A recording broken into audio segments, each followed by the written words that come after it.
have you got? On September 11th, we had a concerned citizen come forward, reach out to our homicide unit, pretty much having information on an individual that they knew that was seeking someone to commit a murder for them. Based upon that information, the homicide unit came to the organized crime division, so we have officers that work regularly with informants and undercover officers. So through working with the homicide unit, the detectives from the organized crime division, major crimes task force, coordinated, got together with the concerned citizen or informant and started fact checking to determine, who the person was that he was that was soliciting someone to commit a murder. The informant has a relationship with the suspect due to drug use, and so based upon that information, we conducted an operation to gather the evidence and the information that we need to pursue a criminal charge on Mr. Walker for criminal solicitation for murder. Y'all did kind of a sting too, right? We did an undercover operation using an informant. The informant went in and actually had a conversation, purchased narcotics from him, and the encounter was recorded. Now, do you guys know how long the informant and Mr. Walker had a relationship or known each other? I don't know the length of time of the relationship. There's a James N. Walker on the State Bar of Texas website. The affidavit doesn't list his middle name. Do you guys have his middle name? I don't have it on me. I'm sure we can find it out. I mean, we did confirm that James Walker, that the affidavit is for, was registered with the State Bar of Texas.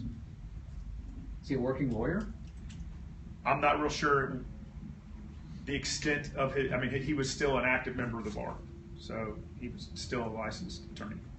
It says in the affidavit you showed the informant a booking photo. Had James Walker been charged before, and for what? I'm not sure what he had been arrested for previously. Since we do have a booking photo on file, a lot of times that's just to confirm this is who we think it is. So we can just say, show him a picture, is this the person that you're talking about dealing with? And that's more so on our end so that we can do the research for our safety and for the informant's safety if we're trying to set up a meet to have a drug transaction or some type of investigation, just so we know the criminal background or the threat level of an individual that we're working on. But just to clarify, if there was a booking photo on file, that means that he had been arrested and charged before? Yes. Okay. I believe it was for a narcotics charge. Okay. Now, in terms of Mr. Walker, has he admitted to knowing this Joshua guy, or has he denied any involvement with him? He actually met with Joshua with us observing and recording the interaction. So they were together. Our informant purchased heroin from Mr. Walker in our presence. And give us an idea of the scope of what of his heroin dealing. How big of an operation was it? That type of thing. We don't know how big because it wasn't an investigation. How it came to our attention was specifically because of this informant coming to us saying that Mr. Walker was attempting to hire someone to commit a murder, and that he does sell heroin. So that we used that as the way to set up another meet where the informant could meet with Mr. Walker.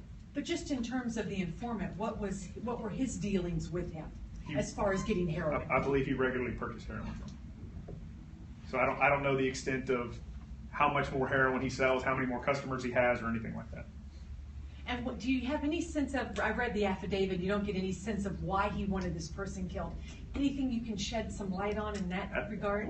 We can't release that information at the time. We're following up on the back end of that part. You've contacted that person now? I believe so. That they're still working on the back end of all the facts of the reason behind why and things like that. This place where y'all got it, we went there earlier, and multiple businesses, but the property owner said that he's got an office up there, and they were telling us that y'all caught him in this old white car. It looked like a former cop car. Do you know anything about that? Was it just, it was just out in the open, or? I'm not sure.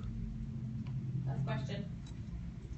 When James Walker was booked, was he tested for drugs? Did he test positive for heroin or any other drugs? We don't test people for being on any, we don't give drug tests to individuals when we arrest them. And just, I don't know if the station people were commenting, oh my gosh, he's an attorney, he's a lawyer, and now all of this perhaps with heroin and trying to hire. I mean, does this surprise even you with what you do every day? So I think at times nothing ever can surprise you. I mean, in any and every profession, you're going to have somebody out there that's doing wrong or breaking the law. So, I mean, any profession. So. Thank you. Thank you.